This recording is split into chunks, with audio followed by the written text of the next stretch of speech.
Hello बच्चों, कैसे हो? बढ़िया। और कैसे चल रहा है सब? पढ़ाई वढ़ाई कर रहे हो ना तुम लोग? अच्छे से पढ़ाई करते रहो, ठीक है। तो बच्चों, हम लोग क्लास 12th का चैप्टर नंबर 3 पढ़ रहे थे, ह्यूमन रिप्रोडक्शन, जिसमें एक लेक्चर जो है ऑलरेडी आ चुका है, जिसमें हमने बेसिक चीजें समझी थी और मेल रिप्रोडक्टिव सिस्टम को समझा था। चैप्टर को स्टार्ट करने से पहले जो है मैं आपको बता दूं कि हम लोग और हम आप और हमारा आपका चैनल जो है जेनफिनिटी, जहां पर हम मिल रहे हैं, जहां पर हम पढ़ रहे हैं, जिसका मेन मकसद आपको जीरो से एडवांस तक लेके जाना है। और आप जिनसे पढ़ रहे हैं उनका नाम है तबरेज अहमद, जो कि आप लोगों को बायोलॉजी पढ़ाते हैं, ठीक है। तो स्टार्ट करते हैं हम। पहला क्वेश्चन जो है लास्ट क्लास में हमने कुछ पढ़ा था, उसी पर बेस्ड हम कुछ क्वेश्चंस पहले करेंगे, उसके बाद आगे की चीजें हम स्टार्ट करेंगे। क्वेश्चन देखते हैं क्या है। पहले हम पेन सेलेक्ट कर लें बच्चों, एक मिनट। ये पेन आ गई। हाँ, क्या कह रहा है question? Pouch in which testis are suspended outside the abdominal cavity is. हमने फर्स्ट क्लास के अंदर पढ़ा था कि जो टेस्टिस होता है मेल के अंदर, वो प्राइमरी सेक्स ऑर्गन होता है और ये आउटसाइड द एब्डोमिनल कैविटी, यानी एब्डोमिनल कैविटी के बाहर दिखाई देगा। एक पाउच लाइक स्ट्रक्चर में मिलता है। उस पाउच लाइक स्ट्रक्चर को हम क्या बोलते हैं? स्क्रोटम बोलते हैं। और हमने देखा था कि स्क्रोटम के अंदर यानी एब्डोमिनल कैविटी के बाहर क्यों पाया जाता है? बिकॉज स्पर्म प्रोडक्शन, मैचुरेशन और स्टोरेज के लिए 2 से 2.5 डिग्री सेल्सियस टेम्परेचर क्या चाहिए होता है? कम चाहिए होता है बॉडी टेम्परेचर से।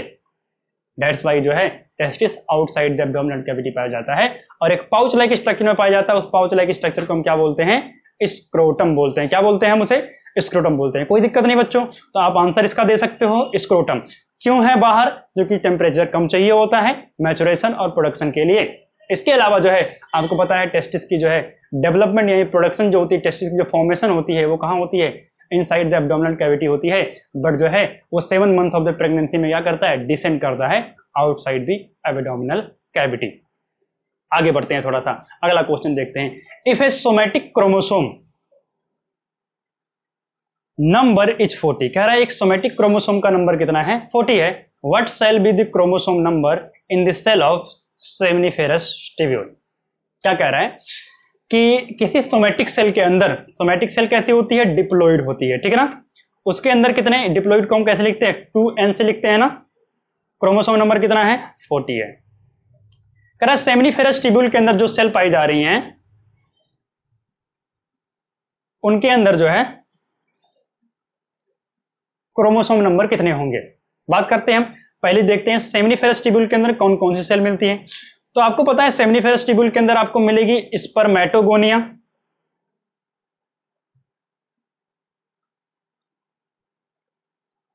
स्पर्मेटोगोनिया, और कौन सी मिलेंगी?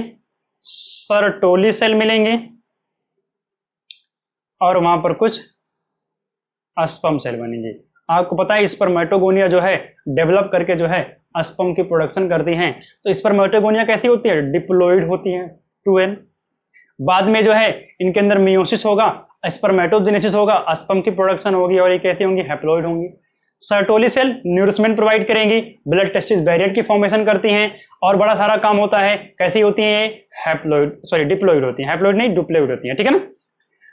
तो यानी अगर मैं बोलूं तो स्पर्मेटोगोनिया सेल 40 क्रोमोसोम्स होंगे, स्पर्म सेल के अंदर 20 क्रोमोसोम यानी हाफ होंगे, सर्टोली सेल के अंदर कितने होंगे? 40 क्रोमोसोम्स होंगे। मतलब सेमनीफेरस टिब्यूल की सेल के अंदर 40 एज वेल एज 20 सेल दोनों मिलेंगे। वहां पर जो स्पर्मेटोगोनिया सेल होंगे जिनके अंदर मियोसिस नहीं हुई है, उनके अंदर आपका 40 क्रोमोसोम मिलेगा, सर्टोली सेल के अंदर 40 क्रोमोसोम मिलेगा, जबकि जो स्पर्म की प्रोडक्शन हुई है उनके अंदर आपको 20 क्रोमोसोम मिलेगा। तो करेक्ट आंसर क्या होगा? 40 एंड 20 क्रोमोसोम क्या हो जाएगा? करेक्ट ऑप्शन हो जाएगा। आगे बढ़ते हैं। ICSH एक्टोन। तो पहले हम बात करते हैं ICSH का फुल फॉर्म क्या होता है। Inter स्टीशियल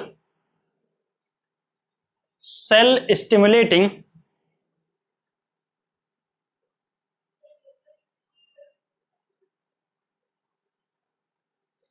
hormone. अब देखो नाम में आ रहा है इंटरस्टेशियल सेल, और अगर आपको याद हो तो सेमनीफेरस टिब्यूल के बाहर वाली स्पेस को हम क्या बोलते थे? इंटरस्टेशियल स्पेस बोलते थे। और इंटरस्टेशियल स्पेस के अंदर जो सेल पाई जाती थी उन्हें हम इंटरस्टेशियल सेल या हम लेडिक सेल बोलते थे, या हम लीडिंग सेल बोलते थे। तो इन्हीं लीडिंग सेल के ऊपर जो है कौन एक्ट करता है, ICSH चेक करता है। और लीडिंग सेल का काम क्या होता है, ये क्या बनाती है, मेल एंड्रोजन। क्या बनाती है, मेल एंड्रोजन, यानी male sex hormone testosterone. Testosterone की प्रोडक्शन कौन करता है, लीडिंग सेल करती है, ठीक है ना। तो इसका करेक्ट आंसर क्या हो जाएगा, थर्ड वाला। ICSH कहां एक्ट करता है, लीडिंग सेल के ऊपर एक्ट करता है। बच्चों आगे बढ़ते हैं। Approximate length and width of the testis. कह रहा है अप्रोक्सीमेट लेंथ और विड्थ टेस्टिस कितनी होती है। एनसीईआरटी का डाटा है, मैंने आपको बता रखा है ऑलरेडी। मैंने आपको बच्चों बताया था जो इसकी विड्थ होती है 2 से लेकर 3 सेंटीमीटर होती है, जबकि इसकी लेंथ जो होती है वो 4 से 5 सेंटीमीटर होती है। यानी ये W, ये विड्थ और ये क्या है, लेंथ है। तो करेक्ट आंसर आप ढूंढ सकते हो इसमें से 4 से 5 सेंटीमीटर लेंथ एंड 2 से 3 सेंटीमीटर विड्थ। तो करेक्ट आंसर क्या हो जाएगा, ए हो जाएगा। कोई दिक्कत नहीं, बड़े आसान से क्वेश्चंस हैं, आसानी से आप सॉल्व कर सकते हो। आगे बढ़ते हैं। Function of scrotum is to maintain.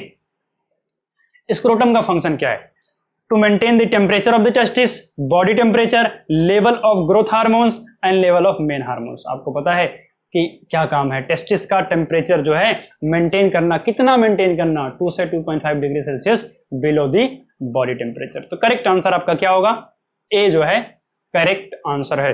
ये भी बड़े आसान से क्वेश्चन थे। आगे देखते हैं। How many compartments approximately are there in each human testis. Correct, कितने कंपार्टमेंट होते हैं, आंसर बताओ आप जल्दी से, ठीक है। तो आप लोगों ने बिल्कुल करेक्ट आंसर दिया। कितने आंसर होते हैं, 2 से 250। कितने होते हैं, 250 कंपार्टमेंट। कितने होते हैं, 250 कंपार्टमेंट। एनसीईआरटी का ही डाटा है, बिल्कुल एग्जैक्ट। एक टेस्टिस के अंदर आपको 250 कंपार्टमेंट मिलेंगे और हर एक कंपार्टमेंट के अंदर जो है आपको 1 से लेके 3 सेमिनिफेरस ट्यूब्यूल देखने को मिलेंगे, जहां पर स्पर्म की प्रोडक्शन होती है। तो आपको 250 कंपार्टमेंट देखने को मिलेंगे। बड़े आसान से क्वेश्चन थे। Testicular compartment in mammalian testis are called. कह रहा है मैमेलियन टेस्टिस के अंदर जो टेस्टिकुलर कंपार्टमेंट होते हैं उनको क्या बोलते हैं, टेस्टिकुलर लोब्यूल। क्या बोलते हैं, टेस्टिकुलर लोब्यूल। सब कुछ हम डिस्कस कर चुके हैं। जिन बच्चों ने पहले लेक्चर नहीं देखा है जाकर के जरूर देखें, डिस्क्रिप्शन में लिंक होगी आपके, जरूर देखें, ठीक है ना। तो सेमिनिफेरस ट्यूब्यूल, अच्छा सेमिनिफेरस ट्यूब्यूल नहीं बोलते, अच्छा कंपार्टमेंट जो उनको तो सेमिनिफेरस ट्यूब्यूल नहीं बोलते। सेमिनिफेरस ट्यूब्यूल अलग स्ट्रक्चर है। सर्टोली सेल सेमिनिफेरस ट्यूब्यूल के अंदर पाई जाती है, इंटरस्टिशियल स्पेस के अंदर जो पाई जाती है उसे इंटरस्टिशियल सेल बोलते हैं। करेक्ट आंसर आपका क्या होगा, ए वाला, यानी जो आपका आंसर है वो क्या है, ए है, टेस्टिकुलर लोब्यूल। आगे बढ़ते हैं। टेस्टिकुलर लोब्यूल्स कंटेन, अभी मैंने आपको बताया था एक टेस्टिकुलर लोब्यूल के अंदर 1 से लेके 3 सेमिनिफेरस ट्यूब्यूल पाए जाते हैं और इन सेमिनिफेरस ट्यूब्यूल के अंदर क्या होती है, स्पर्म की प्रोडक्शन होती है। हमने समझ लिया इसको। आगे बढ़ते हैं। Seminiferous tubule of the testis is lined on it's inside. कह रहा है सेमिनिफेरस ट्यूब्यूल जो है किसके थ्रू लाइंड होता है। जैसे याद करो जब मैंने सेमिनिफेरस ट्यूब्यूल का सेक्शन लिया था और उस सेक्शन के अंदर जो है हमने बताया था कि जो है टॉल सेल होंगे, उसके बाद कुछ स्मॉल सेल्स होंगे, क्यूबॉइडल सेल्स, फिर आपको कुछ टॉल सेल देखने को मिलेंगी, फिर कुछ क्यूबॉइडल सेल मिलेंगी। तो मैंने बताया था जो टॉल कॉलुमिनर सेल थी इनको हम बोलते हैं सर्टोली सेल। क्या बोलते हैं, सर्टोली सेल। सर्टोली सेल का काम क्या होता है, न्यूरिशमेंट प्रोवाइड करना डेवलपिंग स्पर्म को। जो क्यूबॉइडल सेल होती है इनको हम बोलते हैं स्पर्म सेल या स्पर्मेटोगोनिया या हम बोल दें जर्म सेल, ठीक है ना। तो इंटरनली सेमिनिफेरस ट्यूब्यूल के अंदर जो है 2 सेल लाइंड होती हैं। एक कौन कौन सी, एक सेल आपको मिलेगी आपका सर्टोली सेल और एक आपको मिलेगी स्पर्मेटोगोनिया सेल। तो देखते हैं स्पर्मेटोसाइट्स नहीं, स्पर्मेटोगोनिया, यस स्पर्मेटोगोनिया सेल आपको देखने को मिलेंगे और क्या मिलेंगी, सेल ऑफ सर्टोलाई या सर्टोली सेल में बोलूं तो इसका करेक्ट आंसर जो क्या होगा, डी होगा, बी और सी, यानी स्पर्मेटोगोनिया और सर्टोलाई सेल जो है इनकी लाइनिंग मिलेगी आपको देखने को सेमिनिफेरस ट्यूब्यूल के अंदर। आगे मैं बात करूं which is not correct about the sustentacular cell. अच्छा सस्टेंटिकुलर सेल किसको बोलते हैं, सर्टोली सेल को बोलते हैं। इसको बोलते हैं सर्टोली सेल को, ध्यान रखना इसको। It is situated in between germinal epithelial cell. कह रहा है जर्माइनल सेल के बीच में होता है।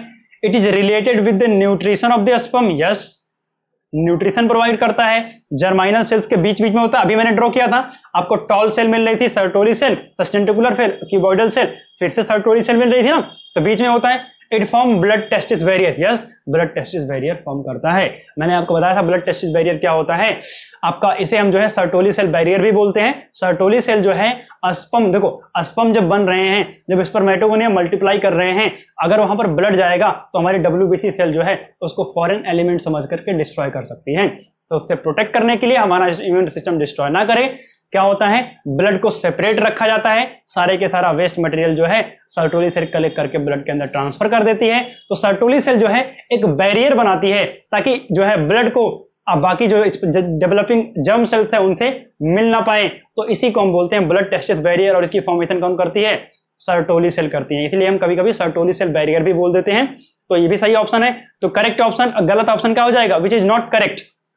ध्यान देना यहां पर, विच इज नॉट करेक्ट, जो गलत है, testosterone from the estrogen, estrogen से टेस्टोस्टेरोन बनाना नहीं, ये आपका आंसर हो जाएगा। यानी ये काम तो सर्टोली सेल नहीं करती।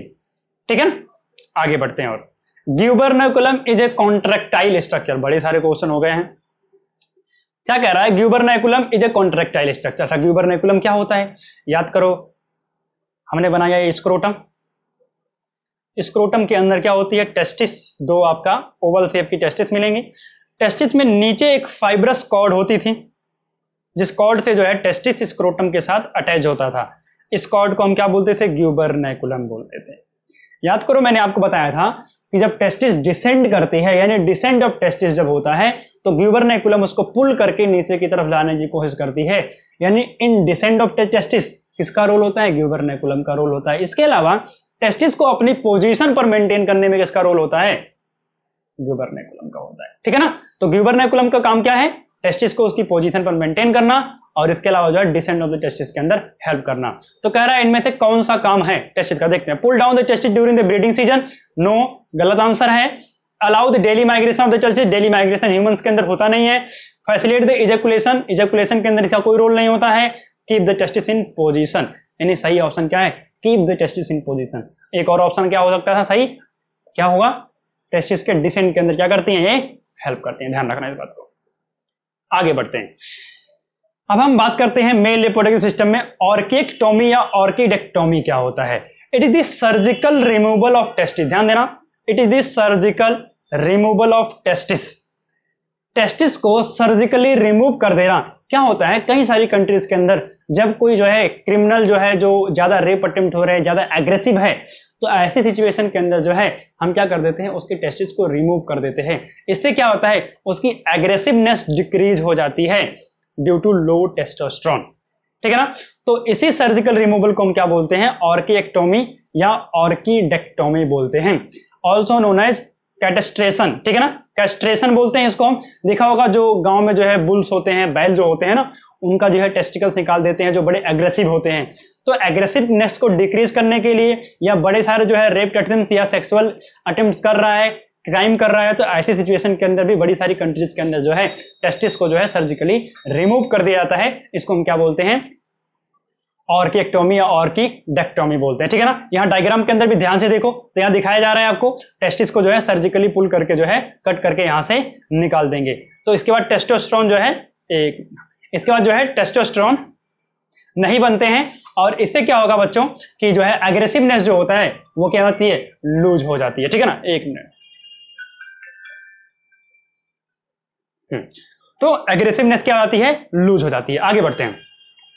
क्रिप्टो ऑर्किडीज में क्या होता है, मैंने आपको बताया था कि टेस्टिस जो होता है वो आपका, उसकी डेवलपमेंट जो होती है वो कहां होती है, एब्डोमेन के अंदर होती है। But at the 7 month of the development के 7 मंथ के बाद जो है प्रेगनेंसी को जो 7वां महीना होता है उसमें जो है टेस्टिस डिसेंड करके जो है स्क्रोटम के अंदर आता है। बट कई बार ऐसा होता है कि टेस्टिस डिसेंड करना फेल कर जाता है।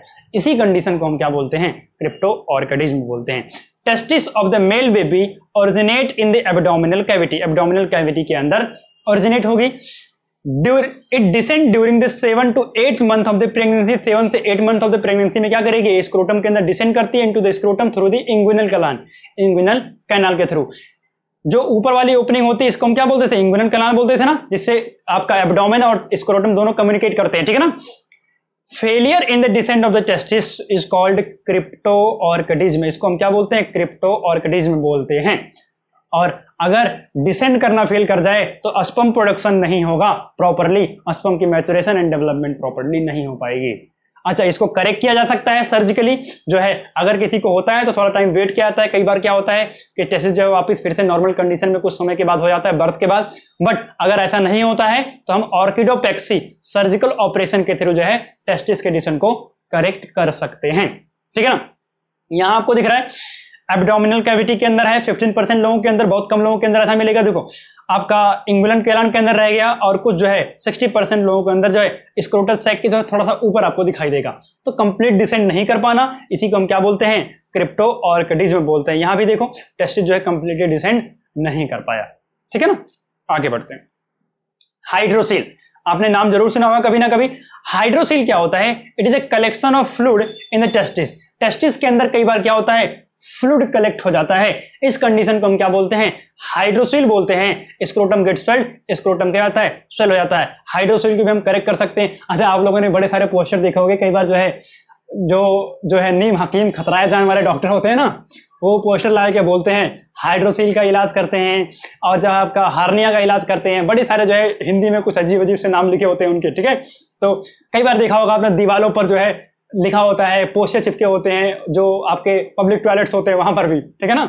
तो वो सब फेक होते हैं, उन सब के चक्कर में कोई मत पड़ना। ठीक है, नॉर्मल टेस्टिकल्स था। अब देखो इसके अंदर क्या हुआ? फ्लूइड भर गया। ठीक है ना? तो इस कंडीशन को हम क्या बोलते हैं? हाइड्रोसील बोलते हैं इसके अंदर। ठीक है ना? आगे बात करते हैं इंग्विनल हार्निया। इंग्विनल हार्निया क्या होती है? देखो मैंने आपको बोला स्क्रोटम के ऊपर जो है एक ओपनिंग होती है जिसके थ्रू जो है स्क्रोटम और एब्डोमिनल के कैविटी के बीच जो कम्युनिकेशन होता है इंग्विनल हार्निया इंग्विनल कैनाल के थ्रू होता है। किसके थ्रू होता है? इंग्विनल कैनाल के थ्रू होता है। बट बच्चों क्या हुआ कि जब टेस्टिस डिसेंड करती है 7 से 8 मंथ के अंदर, टेस्टिस के डिसेंड के बाद इंग्विनल कैनाल क्या हो जाती है? क्लोज्ड हो जाती है। तो कई बार ऐसा होता है कि इंग्विनल कैनाल जो है हैवी वर्क की वजह से या किसी और रीजन की वजह से इंग्विनल कैनाल प्रॉपरली क्लोज ना हो पाई, तो इंटेस्टाइन का कुछ हिस्सा जो है स्क्रोटम के अंदर आ जाता है। इस कंडीशन को हम बोलते हैं इंग्विनल हार्निया। ठीक है ना? तो समझ में आया होगा। हम देखते हैं क्या लिखा हुआ है। After the descent of the testis inguinal canal get sealed. Inguinal canal seal कर दी जाती है। Sometime due to improper closure of the canal, a small part of the intestine enters into the scrotal sac. This condition is known as inguinal hernia. Scrotum sac के अंदर intestine का कुछ हिस्सा आ जाएगा, इसी को हम क्या बोलते हैं? Inguinal hernia. डायग्राम के अंदर ध्यान से देखो ये आपका इंग्विनल कैनाल दिख रही है, टीयरिंग ऑफ इंग्विनल कैनाल। यहां ध्यान से देखो इस डायग्राम के अंदर नीचे वाले में क्लियर दिखाई दे रहा है। इंग्विनल कैनाल क्लोज ना हो पाने की वजह से ये जो है इंटेस्टाइन का कुछ हिस्सा जो है आपका स्क्रोटम के अंदर डिसेंड कर जाएगा। इसे हम क्या बोलेंगे? इंग्विनल हार्निया बोलेंगे। इट इज कॉज क्यों हो सकता है? बड़े सारे रीजन हो सकते हैं। प्रेशर ऑफ द एब्डोमेन, है ऐसा काम कर रहे हो जैसे एब्डोमेन के ऊपर प्रेशर पड़ रहा हो, लिफ्टिंग ऑफ वेट लिफ्टिंग की वजह से, प्रेगनेंसी की वजह से, या कोरोनिक कफ होने की वजह से भी प्रेशर पड़ता है ना नीचे की तरफ। तो इससे भी जो है कई बार जो है जो इंग्विनल कैनाल होती है उसकी जो सील थी वो फट जाती है, जिसकी वजह से जो है इंटेस्टाइन का कुछ हिस्सा जो है आपको स्क्रोटम के अंदर आ जाता है। ठीक है, आगे बढ़ते हैं। क्या कह रहा है? Cryptorchidism is a condition in a man when. Cryptorchidism का मतलब क्या होता है? जब टेस्टिस डिसेंड करना क्या कर जाए? फेल कर जाए। There are 2 testis in each scrotum. अरे 2 टेस्टिस तो नॉर्मली होते ही हैं। Testis do not descend into the scrotum. Testis scrotum के अंदर डिसेंड नहीं करते। ये करेक्ट ऑप्शन। अच्छा, आगे भी देख लेते हैं। Testis enlarge in the scrotum. No, ये गलत है। Testis degenerate in the scrotum. Degenerate कर जाए, ये भी गलत है। ठीक है ना? टेस्टिस अगर डिसेंड करना फेल कर जाए, इसको हम बोलते हैं क्रिप्टो ऑर्किडिज्म। जस्ट अभी हमने थोड़ी देर पहले पढ़ा था। ठीक है ना? In mammals failures of the testis to descend in the scrotum is known as cryptorchidism. Just अभी फिर से हमने पढ़ा था। पेडोजेनेसिस नहीं है। कैटेस्ट्रेशन आपको पता है, सर्जिकल ऑपरेशन करते हैं। इंपोर्टेंसी जब जो है हम इरेक्टाइल डिस्फंक्शन भी इसे हम बोलते हैं, आगे हम समझेंगे। कई बार जो होता है इरेक्शन ऑफ पेनिस नहीं हो पाता है, इसी को हम इंपोर्टेंसी बोलते हैं। तो यहां पर जो करेक्ट ऑप्शन है बच्चों वो क्या है? क्रिप्टो ऑर्किडिज्म डिसेंड नहीं कर पाता है, क्रिप्टो ऑर्किडिज्म बोलते हैं। ठीक है, मेल एसेसरी डक्ट देखते हैं कौन कौन सी है। Rete testis, vasa efferentia, epididymis, vas deferens, ejaculatory duct and urethra. इनका मेन काम क्या होता है? Transport and storage. स्टोरेज और ट्रांसपोर्ट का काम होता है किसका? वसाइफ्रेंसिया, यानी सारी की सारी डक्ट का। ठीक है ना? तो एक एक करके हम बात करते हैं सबके। पहले हम बात करते हैं ट्यूबुलाई रेक्टाई। अच्छा ये क्या होता है, कि देखो बात समझो, हमने पढ़ा था कि जो है सेमनीफेरस ट्यूब्यूल जो है एक हाईली क्वाइल्ड जो है ट्यूबुलाई की स्ट्रक्चर होती है, जो आपका टेस्टिकुलर लोब्यूल के अंदर 1 से लेकर 3 मिलेगी। जो सेमनीफेरस ट्यूब्यूल होता है उसका ऊपर वाला कुछ पोर्शन जो है ट्यूबुलर होता है।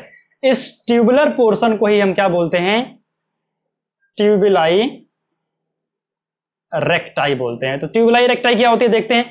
It is a intratesticular duct. Tubuli recti is a short straight end of the seminiferous tubule. Seminiferous tubule का एक छोटा सा हिस्सा जो स्ट्रेट होता है, सीधा होता है, उसको हम क्या बोलते हैं, ट्यूबुलाई रेक्टाई बोलते हैं। डायग्राम के अंदर ध्यान से देखो ट्यूबुलाई रेक्टाई कहां दिखाई दे रहा है, ये आपका लेबलिंग, और ये देखो ध्यान से जो स्ट्रेट पोर्शन आपको हल्का सा दिख रहा है, ये क्या है, ट्यूबुलाई रेक्टाई है। ये क्या है, ट्यूबुलाई रेक्टाई है। आगे बढ़ते हैं, रेटी टेस्टिस। अब रेटी टेस्टिस क्या होता है, ट्यूबुलाई रेक्टाई। अच्छा थोड़ा सा पीछे जाते हैं, देखो ट्यूबुलाई रेक्टाई जो है जब आगे आया तो देखो ये पूरा एरिया देखो एक नेट की तरह बन गया, एक जाल की तरह बन गया है। तो एक नेटवर्क होता है ट्यूब का, इन नेटवर्क ऑफ ट्यूब्यूल्स को हम क्या बोलते हैं, रेटी टेस्टिस बोलते हैं। ट्यूबुलाई recti opens in a network of small tubules in a testis called reti testis। उसको हम क्या बोलते हैं, रेटी testis. It is the connection between seminiferous tubule and वसा एफरेंसिया। आई एम सॉरी बच्चों, ये जो है अब क्या बता, ट्यूबुलाई रेक्टाई क्या होती है, ओपन हो जी कहां पर, एक नेटवर्क ऑफ ट्यूब्यूल्स के अंदर, जिसे हम ट्यूबुलाई रेक्टाई बोलते हैं। अब ट्यूबुलाई रेटी टेस्टिस बोलते हैं उसे हम। रेटी टेस्टिस जो है ये कनेक्ट करती है सेमनीफेरस ट्यूब्यूल को वसा एफरेंसिया से। वसा एफरेंसिया क्या होती है, आगे की डक्ट होती है, इसके बारे में भी हम बात करेंगे। देखो ध्यान से, ऐसा डायग्राम के अंदर एक बार देखो, ये वाला पोर्शन देखो स्ट्रेट ट्यूब्यूल है ना, इनको हमने क्या बोला, ट्यूबुलाई रेक्टाई बोला। ध्यान से देखो अब क्या हुआ, ये जब ओपन हुआ ये पूरा पोर्शन जो है, इनको हम क्या बोल रहे हैं, रेटी टेस्टिस बोल रहे हैं। इसे हम क्या बोल रहे हैं, रेटी टेस्टिस। नेटवर्क ऑफ ट्यूब्यूल होता है, नेटवर्क ऑफ ट्यूब्यूल। आगे बढ़ते हैं, थोड़ा सा देखते हैं वसा एफरेंसिया क्या होती है। Fine ciliated ductules arise from the rete testis is called vasa efferentia. अच्छा देखो यहां से ध्यान से, ये आपका क्या था, ट्यूबुलाई रेक्टाई। ट्यूबुलाई रेक्टाई से बड़े फाइन हल्के से देखो पतले पतले से बड़े से जो है डक्ट्स निकलेंगे। इन्हीं डक्ट्स को हम क्या बोलते हैं, वसा एफरेंसिया बोलते हैं। क्या बोलते हैं, वसा एफरेंसिया या इफरेंट डक्ट्यूल्स भी बोलते हैं। और ये वसा एफरेंसिया जो है, आगे देखो ये ओपनिंग होती है एक डक्ट के अंदर, जो आपका पोस्टीरियर साइड टेस्टिस के पीछे की तरफ आपको दिखाई देगी, इसको हम बोलते हैं एपिडाइडमिस। ठीक है ना। तो वसा एफरेंसिया रेटी टेस्टिस जो है एक जो है स्मॉल जो है आपका डक्ट या फाइन सीलिएटेड डक्ट्स के फॉर्म में ओपन होगी, इसी को हम बोलते हैं वसा एफरेंसिया। ये कनेक्ट करती है किसको, रेटी टेस्टिस को एपिडाइडमिस के साथ। एपिडाइडमिस अगली डक्ट है, एपिडाइडमिस जो है पोस्टीरियर साइड में मिलेगी आपको। कहां मिलेगी, posterior side of testis, testis के पीछे की तरफ दिखाई देगी। ठीक है ना। It is also known as efferent ductules, इसको हम इफरेंट डक्ट्यूल्स के नाम से भी जानते हैं। आगे बढ़ते हैं थोड़ा सा, एपिडाइडमिस।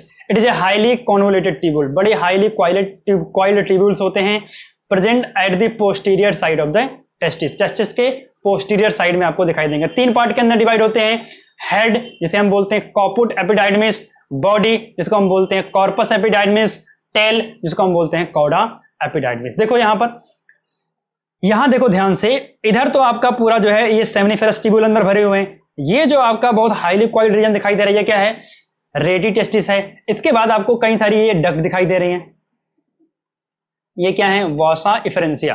वसा एफरेंसिया जो है ओपन होती है एपिडाइडमिस के अंदर। एपिडाइडमिस का ये सबसे ऊपर वाला रीजन है, ये ग्रीन कलर का ऊपर वाला रीजन दिखाई दे रहा है, इसे हम क्या बोलते हैं, कॉपुट एपिडाइडमिस या हेड ऑफ द एपिडाइडमिस।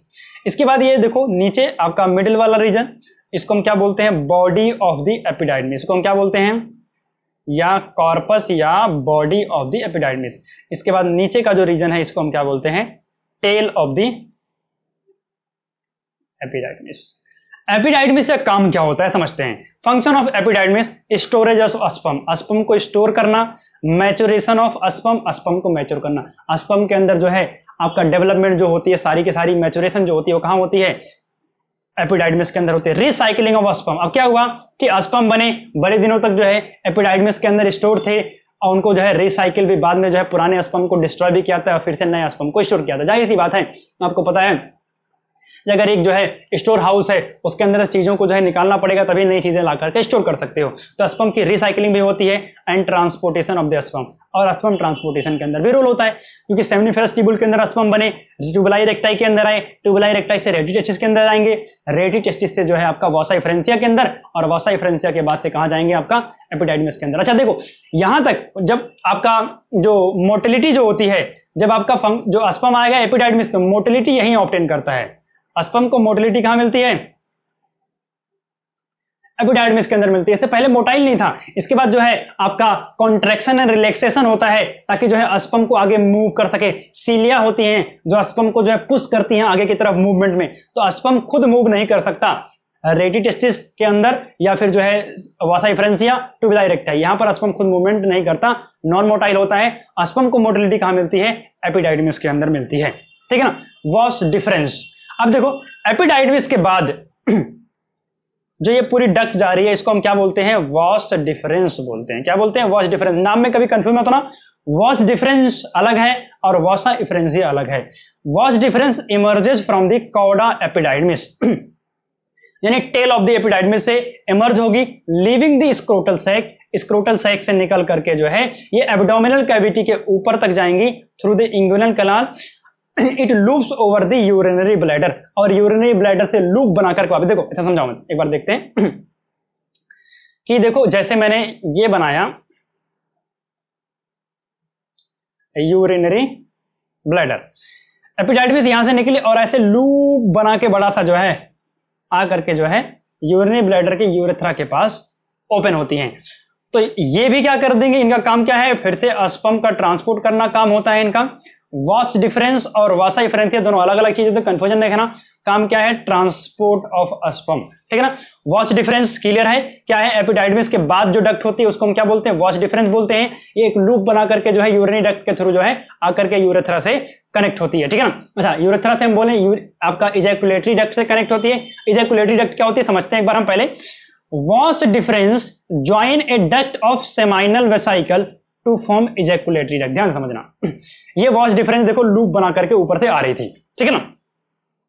अब यही बीच में जो है एक ग्लैंड होता है जिसको हम बोलते हैं सेमाइनल वेसाइकल।